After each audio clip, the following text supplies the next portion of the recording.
In arguing with theist types, one often runs across this notion that we, as atheists, have the burden of proof to prove that there is no God. This is not the case, and it is usually a tactic used to try to put us on the defensive when we've got the theists on the ropes. So let's address it once and for all. For starters, they like to try to claim that atheism is the explicit claim that there is no God. This is not true, despite certain dictionary definitions to the contrary. If one takes an actually nuanced and, frankly, reality-based view of atheism, the true definition is one who has no belief in the existence of God, which includes those who have never even heard of the concept. Absence of belief is enough for atheism. Explicit denial is not necessary. It's right there in the structure of the word.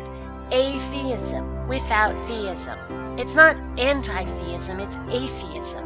It's like the difference between amoral and immoral. Amoral is without morals. Immoral is against morals. Though the theist may not like it, atheism is nothing more than a lack of theism, which includes ignorance as much as active disbelief. That's their first mistake, basically a straw man fallacy. By attempting to force atheism into a specific mold and then demanding that their opponents defend it, the theists are basically trying to make their job easier, which is really dishonest of them. Another claim is that religion has been around so long that the burden of proof is on those who say that it's wrong. Of course, time does not make something graduate from wishful thinking to true, nor does a majority make it true. The majority could claim that the sky is plaid for 2,000 years, but that won't make it true.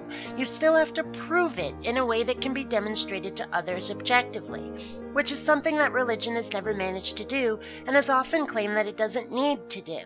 This is their second mistake. And the truth is that atheism has been around a lot longer. Before humans, there was no religion because there was nobody around to believe. There was no scripture. Then finally there were humans after many millions of years of evolution, but no language. There was probably superstition before language, but it would still be many thousands of years before even the events of the Old Testament. The fact of the matter is that non-belief came first.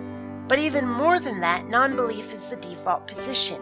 If there are no thinking beings around, how can anybody believe in a God? If nobody tells you that there is a God, how can you believe in one? Do you seriously think that people are born believing and then, what, get attacked by atheist ideas and give it up? No. Like math, reading, science, or memorizing NBC's primetime lineup, you have to learn about something before you can believe in it. Atheism is, like it or not, the default position. Atheism is zero, a blank slate. Introducing a new element requires proof before we can move from zero to a non-neutral number, whether it's the positive of proof or the negative of disproof. It is the theists who are introducing a new element, this God of theirs, have been for thousands of years, and they have never met the burden of proof. As I said before, simple age does not invalidate this burden, nor does it put the burden on those who do not believe, much as the theists might wish otherwise.